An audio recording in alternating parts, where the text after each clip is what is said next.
It's the Metro on 101.9 WDET FM. I'm Tia Graham. And I'm Robin Vincent. Today on the program, we'll get a recap of the highs and the lows during the Detroit Free Press Marathon. Robin, we were talking a little bit beforehand. Not running a marathon. Ooh, not doing it. Not doing it. No. But I'll be there cheering people on. Bravo to everyone who did. Yay. But I do want to say a thank you to all of our guest hosts for coming on in the past few months. As you all know, or maybe you don't know, but Robin is now the permanent host of the Metro along with myself, Tia Graham. So welcome, number one. Thank you for having me. I'm so happy to be here. I just wanted to say thank you to the guest hosts that we had throughout that tenure before we found Robin as our permanent host. We have Vicki Thomas, Malachi Barrett, Jake Neer, Colin Jackson, Orlando Bailey, Jerome Vaughn, Ken Coleman, Sam Corey, and of course, Robin Vincent, who is now our lead host alongside myself. So welcome to the team. Thank you so much. And I want to acknowledge you, Tia, because you were just adapting left and right to all of these different guest hosts. Yeah, it was fun. Bringing in different energy, different styles, and you were just steering that ship very smoothly. So, bravo. As I've been told in radio, you just grab the bull by the horns and ride it. So that's what I did. That's what I'm going to try to do at least, and continue to do that alongside you, which is so great. But first up on the show, the Metro team has been following along with the search for the new head of the Detroit-Wayne Integrated Health Network. Detroit documenters were in attendance during the interview process and reported back during our weekly documenter segment. And in a unanimous decision on Wednesday, the Mental Health Authority's Board of Directors selected Detroit Police Chief James White for the role. To discuss the decision and the community's response, we're joined by Malachi Barrett. He's a reporter for Bridge Detroit. Welcome back to the show, Malachi. Good morning. Congratulations, Robin. Thank you, Malachi. All right, Malachi. So, is this like a guest host? I love it. So, Malachi, what is DWIN for those who aren't familiar with it? Yeah, so basically it's the largest community mental health organization in the state. DWIN is a long acronym, Detroit Wayne Integrated Health Network. But basically it's the mental health organization that covers our county here. And they had been searching for a new president and CEO since July, had about 60 candidates.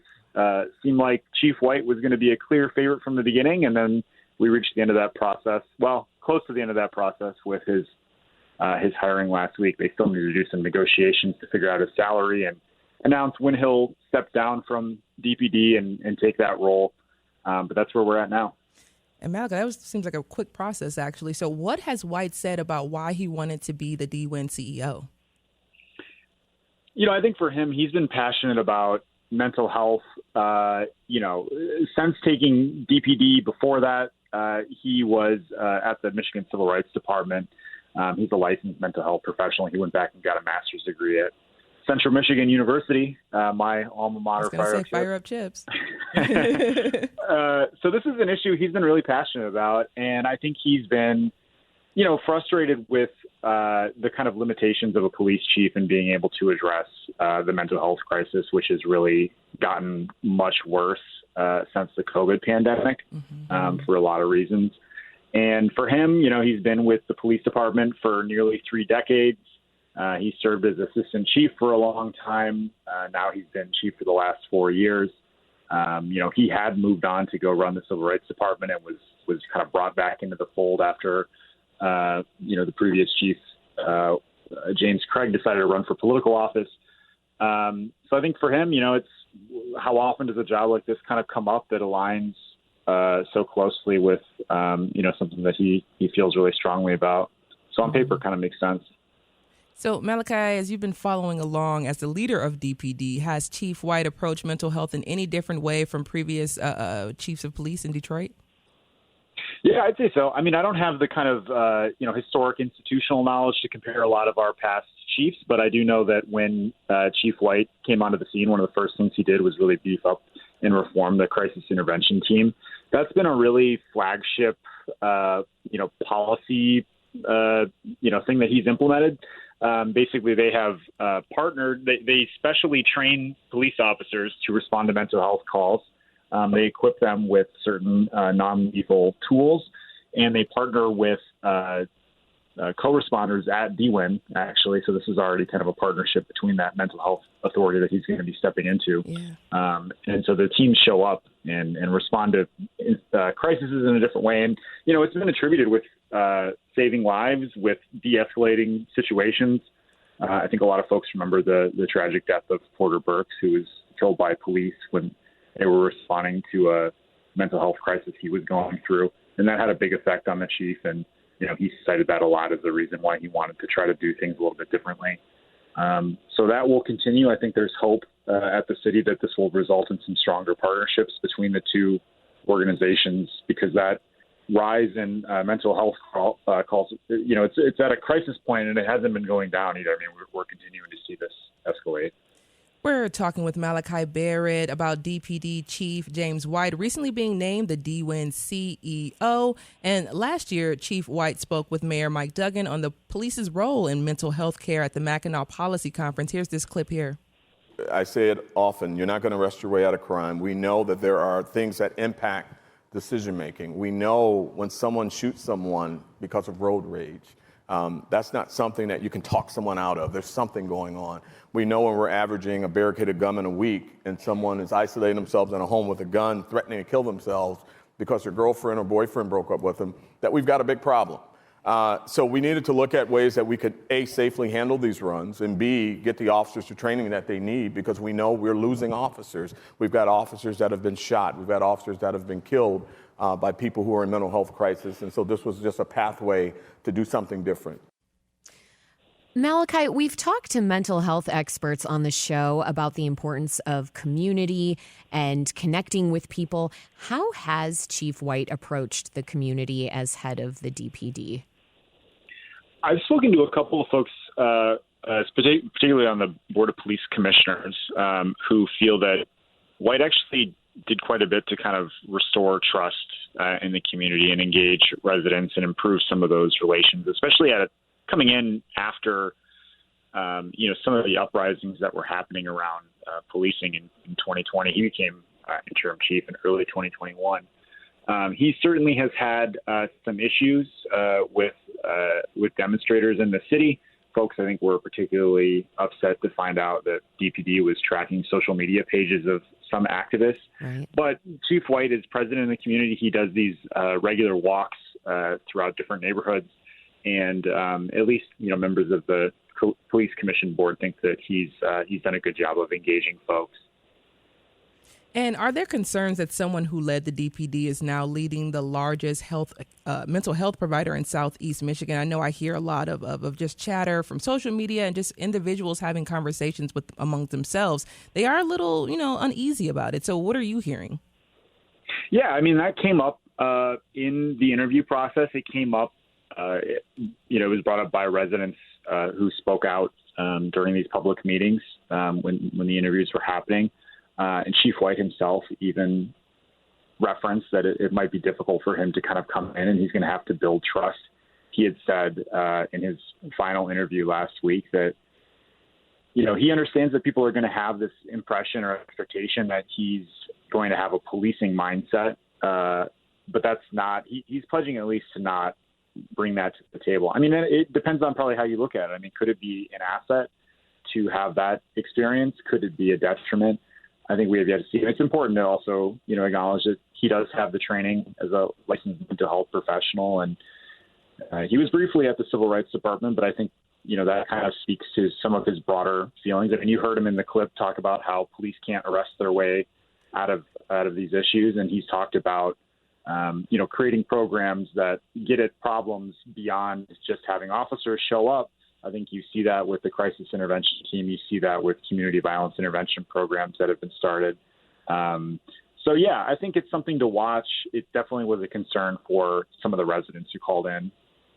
And Malachi, before we end the conversation about Chief White and the new appointment as CEO of the Detroit Wayne Integrated Health Network, do we know what's next for DPD? Do we know what's happening on that side with the new chief of police there, or are we still kind of in the beginning stages?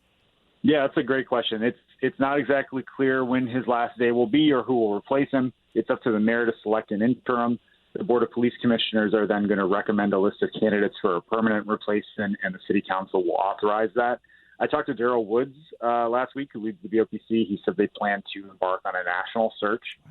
Probably will look at people within the department and bring forward 3 candidates. He's hoping to have that within 60 days of Chief White leaving, which sounds pretty fast. So, yeah, we could see somebody in that seat pretty soon. All right. Malachi Barrett, a reporter for Bridge Detroit. Chief James White and Dee Wynn are currently in contract negotiations. The contract will then have to be approved by the Mental Health Authority Board of Directors. Now, Malachi, stick right there on the line. We're going to hold you there. We got to chat with you a little bit about running. Sounds great. All right.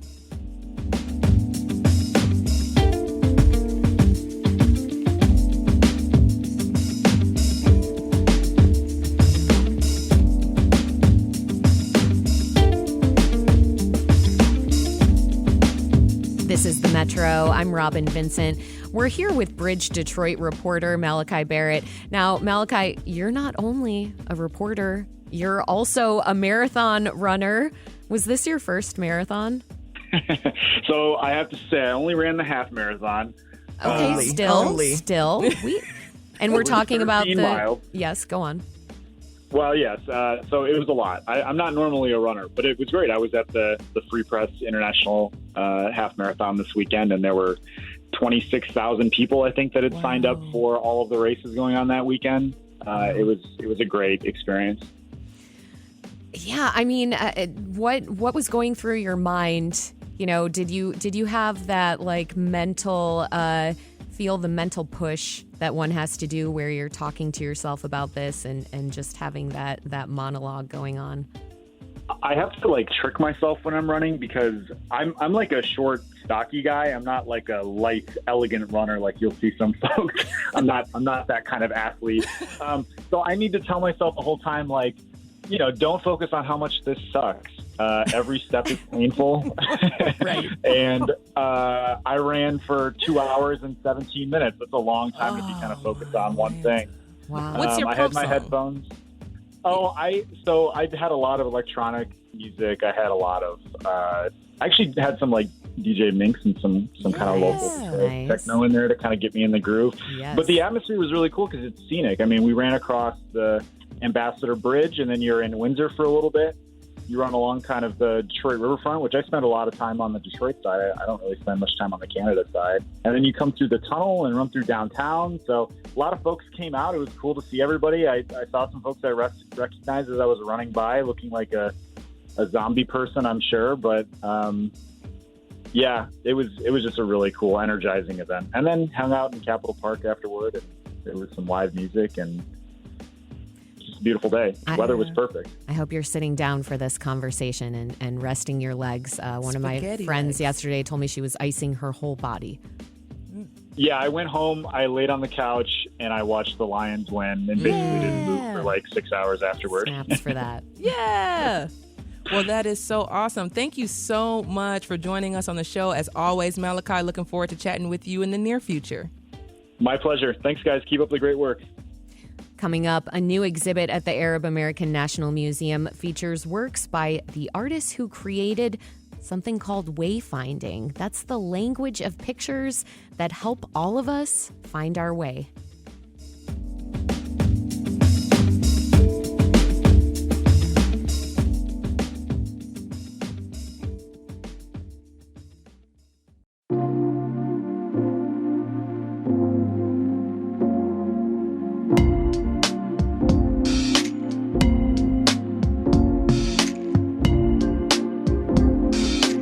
This is The Metro on 1019 WDET FM. I'm Tia Graham. And I'm Robin Vincent. Raji Cook was a graphic designer and artist whose work you've seen thousands of times.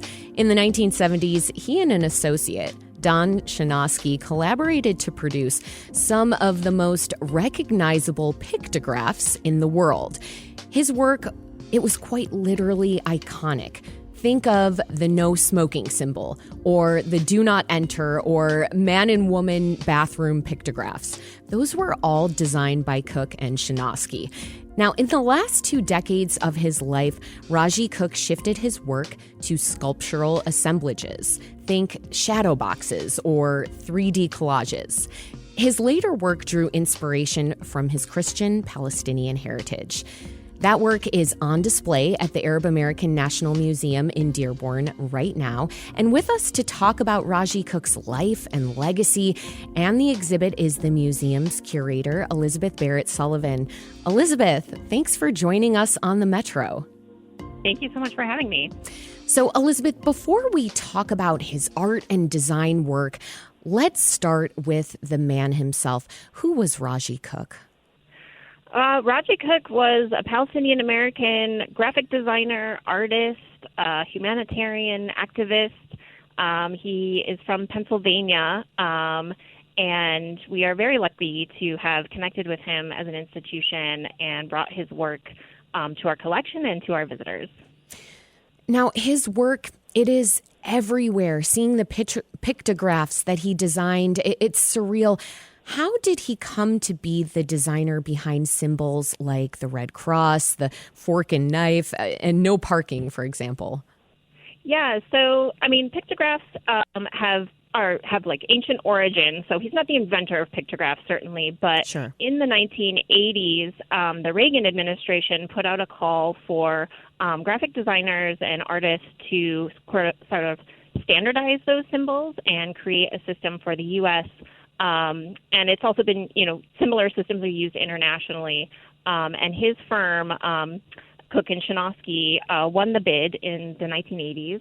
And yeah, that's how we got their symbol signs. They created 31 signs at the time, and I believe most, if not all of them, are still in use today. That's how lasting that legacy is. Wow. It's difficult to think of another body of creative work that just about anyone can identify, right, and is familiar with. Now, Raji Cook went from producing graphic design to sculptural assemblage. What is that, and what inspired that work in his later years? Yeah, so sculptural assemblage can mean a lot of different things. It's like collage, but in sculpture form. Raji used a lot of found objects in his work, so things like rocks and keys and photos and like children's toys and things like that. He was really inspired by a fellow artist, Joseph Cornell, who also worked with found objects. Raji was just prolific in his abilities to work with things. He did all of the woodwork for them as well. I'm not sure exactly the number that he created over his lifetime, but we have 21 on display in our museum now. Tell me a little bit more then about what a visitor who comes to the museum should expect to see and experience.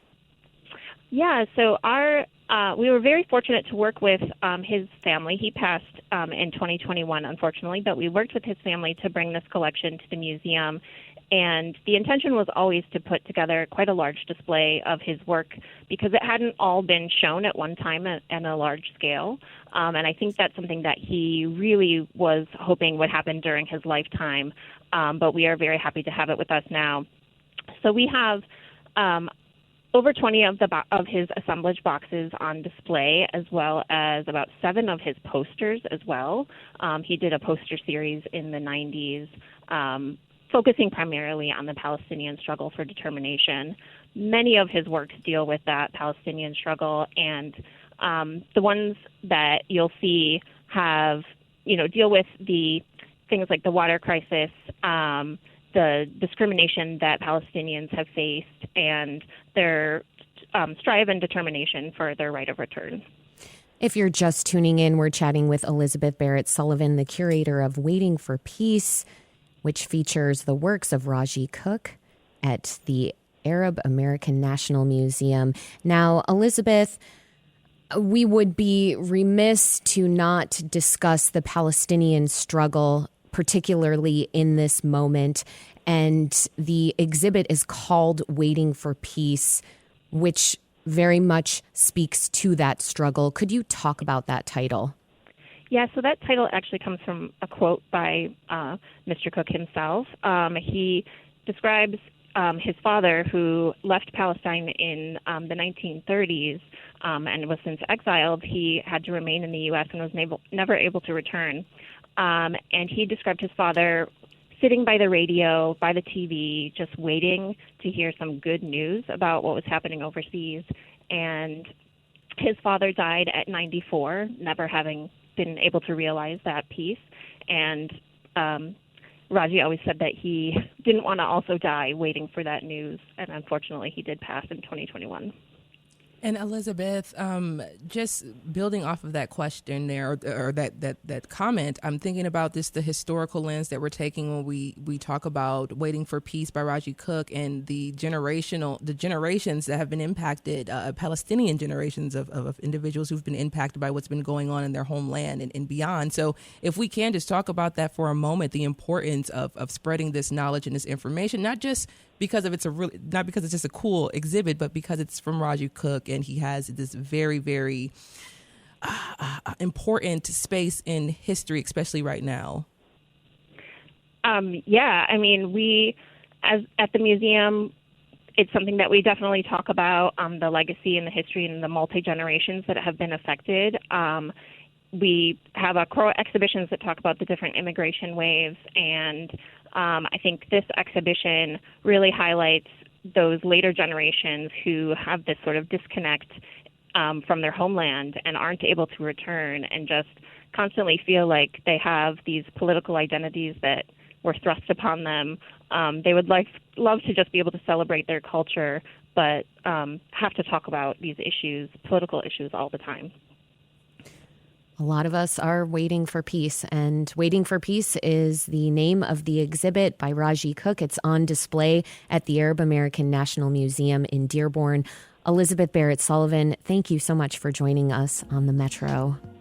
Thank you for having me.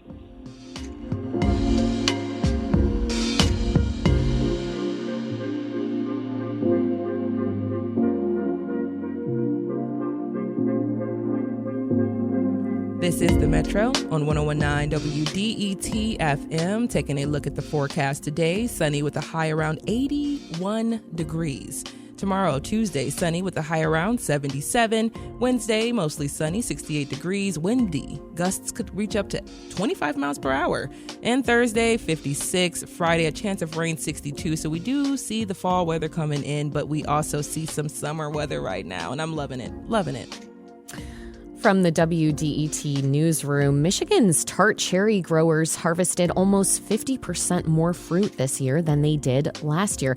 That's according to the Cherry Industry Administrative Board, which tracks tart cherry production nationwide. But the state's sweet cherry crop was a bust. The Michigan Department of Agriculture and Rural Development says too much rain, insects, and disease wiped out roughly 75% of the state's sweet cherries.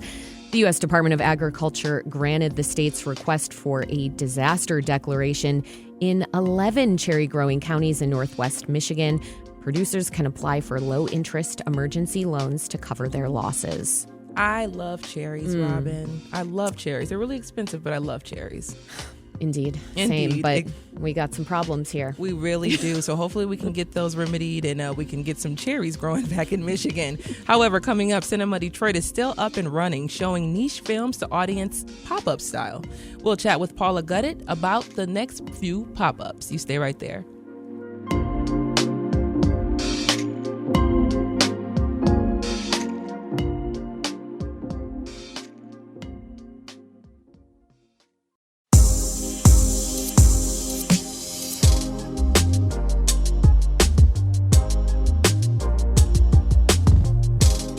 It's the Metro on 101.9 WDET FM. I'm Tia Graham. And I'm Robin Vincent. Indeed you are. Thank you for that affirmation. Oh, yes. Always. Never forget who you are. In case I am feeling a little bit unsure, I know who to call. Okay, because I'll let you know. However, right now, in studio with us, super excited about it. Like many of the small independent film houses, Cinema Detroit is one of the nonprofit community-based arts organizations that's working hard to maintain right here in the city. After losing its permanent space, Cinema Detroit has had several homes away from home as it continues to search for a new space. However, it hasn't stopped the organization from bringing audiences independent films that only Cinema Detroit shows. Joining us live in studio is Paula Gutted. She's the co-founder and programmer for Cinema Detroit. Paula, welcome back to the Metro.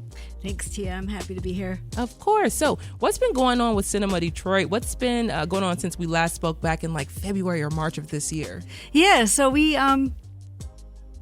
been doing some pop-ups. I'm still booking films, but our main home for a while has been Planet Ant in Hamtramck, which we're happy about. Yeah, it's a cool space, and things have been going well there.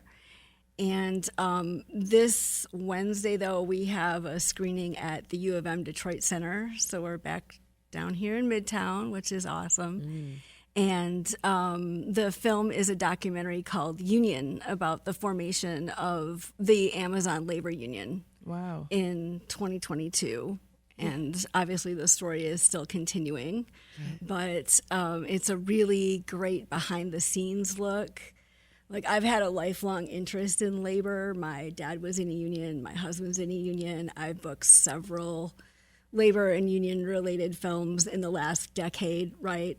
But this is the first one that shows you, like, behind the scenes as it's being formed. Yeah, like developed from the ground up with just workers who want better for themselves, so they're uniting, which is, once again, we come from a union space. That's we all right. do. I mean, I had union dad, union aunts and uncles, so it's just like we understand the importance of having a union, especially when you grow up with one. But Paula, thinking just a little bit, you talked about Planet Ant. We've had Planet Ant on, actually. They talked with us last week. And I just wanted to know about your relationship with Planet Ant. They have this knack, Planet Ant, of collecting and making a home for those who don't have homes, you know? They do it's really true. Cool thing. It's true. Yeah, and they've been very welcoming. Yeah. We initially started talking with them in the summer of 2023, so right around the time that we knew we were going to have to move out of our building. And they've been really supportive and welcoming as far as, they do have a lot going on, so we kind of, get worked in like everybody else. But it's been a good, fruitful relationship. And they have a very nice setup for film. It's a good place to see a movie. And Cinema Detroit, for those who don't know, can you talk a little bit about some of your programming, some of the films that you show? You talked about the Union film, but just talk a little bit about the programming that you all offer. So I'm the programmer. I offer a wide variety of films. I have very eclectic taste, and that's reflected in the slate. So I've shown everything from sort of... Are you talking about since we became a pop-up or just overall? Overall. Overall. Yeah. So, I mean, let's get into the brain of Paula. Yeah. So the thing is that my philosophy always has been, why not Detroit? Like, Detroit deserves an art house. That's right. So that's what I was always trying to provide. So I've booked everything from mainstream commercial stuff down to in budget, like locally made films. We served as the premier place, where filmmakers could premiere their work for their friends and family, and before they submitted it to festivals or not, just show it to people. That was always our goal. Our mission was to provide a wide variety of film that otherwise would not be seen. And I'm still doing that. And what's an art house for those who may not, An art house is an independent, usually a nonprofit that isn't concerned particularly with popularity. It's more concerned with bringing films that have merit and with curation of quality films and or films that have some type of interest, because there are films that are so bad they're good that need to be seen. And I actually have one of those coming up on November 10th. Please tell us. I wouldn't say it's so bad it's good, but it's very, for lack of a better term, quirky. The film is called The Driver's Seat. We're screening it on November 10th at Planet Ant. And it stars Elizabeth Taylor in her experimental era, the 1970s. It was made in 1974. And one of my first loves is old Hollywood, right? And she was one of the greatest old Hollywood stars. And certain things get lost about her, like her personal life was a topic of conversation since the 1950s. Yeah. All her marriages, her weight, Richard Burton. Maybe people will mention her trailblazing work as an AIDS advocate. Maybe. In the very early, before anyone else was doing that type of work. Maybe that gets mentioned. But what gets kind of lost is that she's a really great actress. And I wouldn't say this is the perfect vehicle for her, but she does do an amazing job playing a woman, an American woman in Europe who's looking for a man, but not for the reason you think. And it also, 70s aesthetic is on full display. The clothes, the cars, the cinematography is absolutely gorgeous. And it kind of goes places you don't think it would. And it's been described as if John Waters directed Woman Under the Influence or a Fellini movie directed by David Lynch. Oh, wow. Okay. So sometimes I like to get those little nutshells in there so people know what to expect.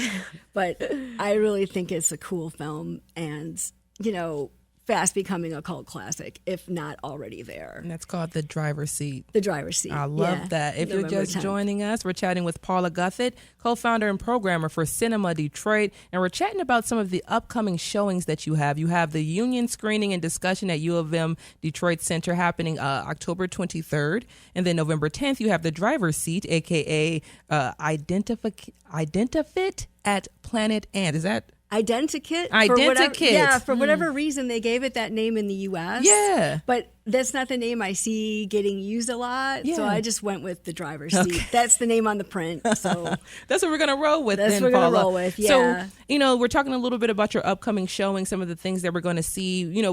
Before I let you go, what are some of the future goals for Cinema Detroit? I know this pop-up style is something that I don't know if you like it or not. I can't speak for you, but is there a need and a want for a permanent space soon?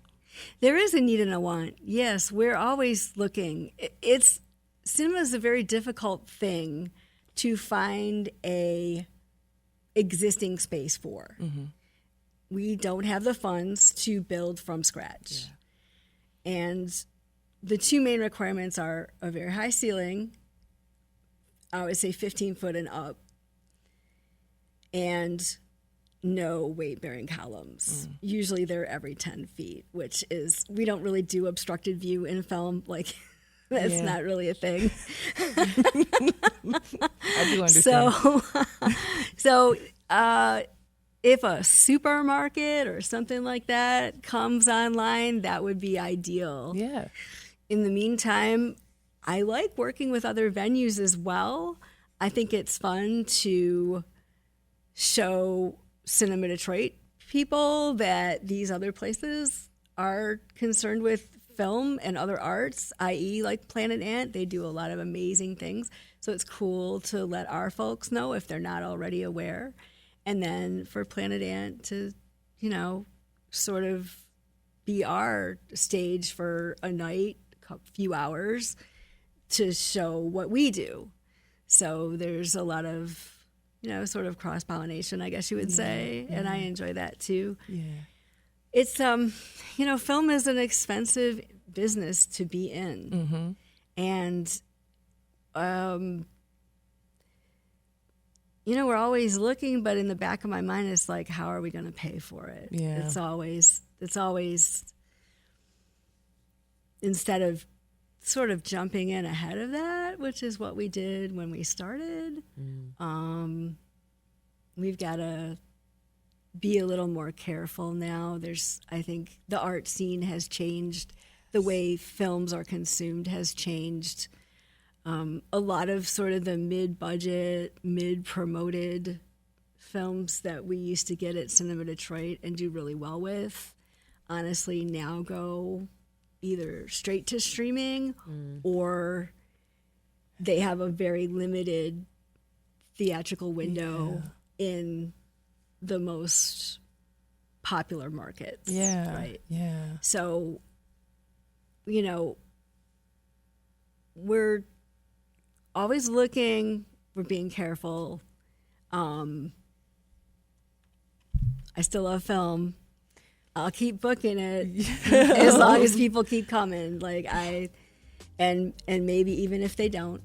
There's no better experience, right, than going out and seeing a film, getting off of your couch and going to the theater. I think so, especially something like, any film really is so full of detail that when you watch it, I don't care how big your TV is, you're still going to miss it.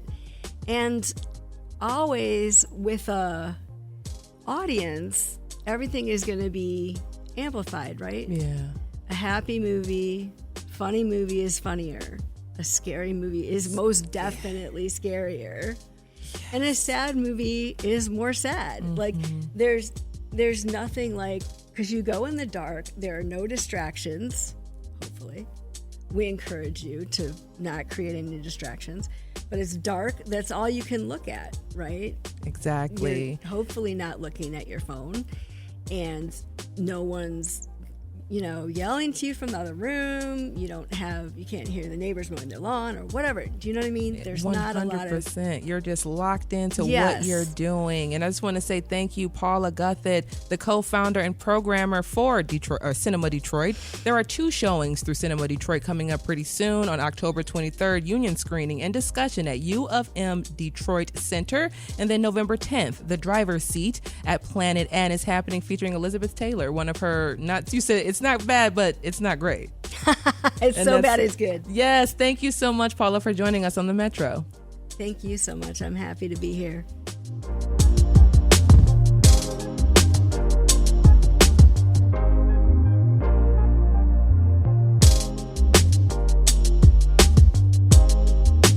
Coming up, we'll learn more about Wayne State University's telescope that's helping researchers better understand the cosmos.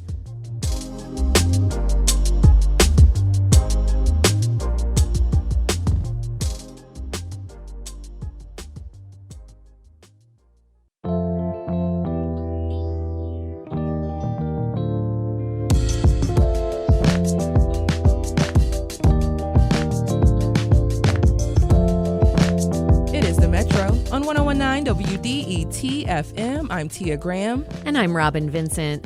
The Physics and Astronomy Department at Wayne State University has some pretty spacey stuff, right? It owns the fully remote Dan Zawada Memorial Telescope. It gets a lot of use in the department's teaching and research activities, and recently the telescope moved from the tiny town of Rodeo, New Mexico, to Mount Palomar in California. We'll find out why in a moment. The observatory was donated by astronomer Russ Carroll to memorialize Dan Zawada. They were childhood friends who both loved astronomy. And Russ Carroll is here with us now to get a little spacey. Russ, welcome to the Metro. Well, thanks for having me, Tia. I appreciate it. So, Russ, a telescope like this is a pretty nice way to memorialize someone. What inspired you to do that? Well, actually, Dan and I did astronomy when we were growing up in Rochester as kids, and I sort of went my separate way when we graduated, and I had really lost touch with him, and he died very sadly about 10 years ago from cancer. Sorry to hear. And I didn't realize the impact that he had on my life at the time. And he was the first Christian influence I ever knew. And I didn't grow up in a Christian home, but he had a very lasting impact on my life that I didn't even realize until he had died. And so I thought, I want to honor this man. And so the idea, talking to some of my classmates, came to me that, hey, let's build an observatory and give it to a university that would really utilize it. So that's how it came to be. Wow. This is an incredible way to honor him. Yeah. And I'm wondering what kind of telescope this is, what kinds of observations it can make. This is a really phenomenal telescope, and interestingly, it's made by a local firm in Michigan, in Adrian, called Planewave. It's a 20-inch CDK, they call it. It's a design similar to the Space Telescope design optically. And it has very advanced camera, robotic mount to move it and aim it. It's fully automated so that the researchers at the school simply use a browser to program or tell the observatory what they want to observe, and it goes out and opens up the dome and runs all night long and collects data. And by morning, the researchers have data collected from the night before, so they don't have to interact with it at all, other than to just ask for the observations they want to make. Wow. And Russ, what led you to donate to Wayne State University? Well, I for sure wanted to put the observatory in the hands of somebody in Michigan because of Dan and my connections to the Detroit area as well. We looked at a few universities, and Wayne State, I felt personally from the proposals we got, would have not only had the most significant need for it, but they would utilize it, which I really wanted. I didn't want this to just sit and be an art object, more or less, not used.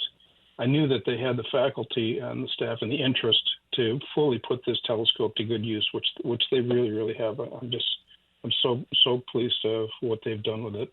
Yeah, we are absolutely fascinated with it as well. Once we found out here, the Metro team just instantly decided to just run with it. I want to say thank you to Sasha Bacon, who is associate producer with Created Equal, for bringing us this conversation as well. If you're just tuning in, we're chatting with astronomer and philanthropist Russ Carroll about the Dan Zawada Memorial Observatory and its recent move. So how is this observatory maintained? It's fully remote, right? It's fully remote. It's automated. It's robotic. Nobody is really there most of the time. It runs unattended, and which was the problem. We put it in such a remote location in New Mexico that when it had issues that required me or someone else to actually physically be there to work on it, it just became very, very impractical. We had more support initially, but as people's lives changed and we lost someone, unfortunately, to passing away, it got harder and harder to support the observatory physically in Rodeo. So we decided that the best plan was to either put it in a managed facility or when the property came along and available to us to purchase up in Mount Palomar, I thought, this is perfect. It's only an hour away from where I live. And it's an easy drive for me to get up there and work on it when it needs, human intervention. Okay, this makes a lot of sense. I heard a Wayne State astrophysicist describing Rodeo, New Mexico as really this perfect place for the telescope. He said it's in the middle of nowhere, and that means clear skies and very little light pollution. But now you are close enough to where you can intervene when necessary. So absolutely. Okay. I can remember one year where on New Year's Eve, the dome froze open and we had a storm coming in. So I literally had to hop in my RV and drive 10 hours to get out there to make sure it didn't get snowed on. Happy New Year. I didn't want that happening again. Pretty epic plans. You get a redo this December. Are there plans to open the observatory to in-person visitors or increase outreach in any way? Yeah, that's another thing, Tia, that Rodeo was so remote, it really wasn't accessible to only but just a handful of people that lived in the area. And now on Mount Palomar, we're within reasonable driving distance of almost 25 million people that live in Southern California. So it opens up a lot of opportunities for us to have public outreach events and things like that, which we'll be doing. Russ, what, because I'm going back here, you talk about going in and checking in on it yourself. Are you going in with a toolkit and a tool bag and you're getting down and dirty with it? Yeah. I tell people I'm like a lighthouse keeper, when something breaks, you're it. You got to fix it. So, but it's been very reliable and a real joy for me to work on, and it keeps me young. What about, in Mount Palomar, what is the level of light pollution there certainly compared to the crystal clear skies in Rodeo. Yeah. Well, that was one of our concerns. We're because we're so close to these big cities. The entire western horizon has a glow on it. But there's an interesting phenomenon that Southern California has much of the year, and that is at dusk, we often get a marine layer that rolls in, and so you get very thick clouds covering up the lights of Southern California, but yet the mountain is above it. So we've actually gotten better data up there. We were shocked that we did gain 2,000 feet in elevation, which has made the imaging better. But the light pollution hasn't been nearly as bad as we thought it was going to be because of that, the clouds, and modern cameras also can handle it better. Sure. We're getting better data than we were getting in Rodeo, ironically. Well, we love that. It is all about the data and those beautiful inversions that we get on the mountain. Russ Carroll is an astronomer and philanthropist. He donated the Dan Zawada Memorial Observatory to Wayne State in honor of his friend and for his love of space exploration. Russ, thanks for joining the Metro. Oh, thank you.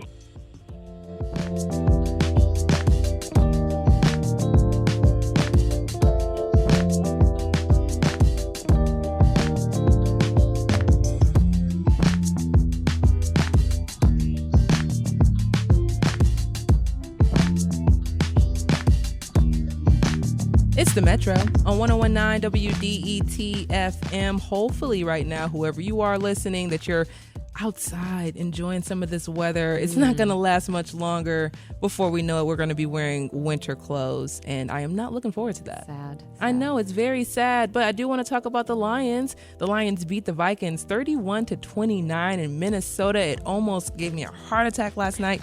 Oh my gosh, Detroit was leading 28-23 when David Montgomery fumbled and the Vikings ran it back for a touchdown to take the lead. They missed the 2-point conversion, and Jake Bates kicked a 44-yard field goal late in the game to put the Lions back in front for good. The Lions have won 4 straight games and handed the Vikings their first loss of the season. The teams are tied for first place in the NFC North Division at 5-1. Kings of the North, that's what I'm going to be calling soon. So I'm super excited about this. WNBA Finals as well. The New York Liberty won their first WNBA title, beating the Minnesota Lynx in 5 games. And to those who are listening, bring the Detroit Shock back, please. Bring our women basketball team back. Please. Like, what happened? Why? I know. Well, so, Dan, sounds like we have a show coming up. Exactly, we do. We do have actually a lot of stuff that's going to be happening this week. I think I'm super excited with the fact that you're going to be here permanently now with us. So we're going to just pick up so many cool conversations, so many cool, interesting things that we're going to be able to get into with Robin here and the whole entire team once we're intact once again. However, that is the Metro for October 21st. You can listen to recent episodes online at WDET.org. Make sure to subscribe to the podcast on your favorite platform. The show is also on YouTube if you like listening that way. The show is produced by Sam Corey, David Lyons, Tia Graham, Robin Vincent, and Jack Philbrandt. Additional support from Dorothy Jones. Our engineer is Nate Bender. Music by Sam Bobian and Will Sessions. The Metro is a production of WDET, a listener-supported service of Wayne State University. If you like what you hear and want to support the Metro, consider becoming a member at WDET.org/donate. This is WDET FM, Detroit Public Radio, your connection to news, music, and conversation. Thanks for listening. We'll talk to you tomorrow. Indeed.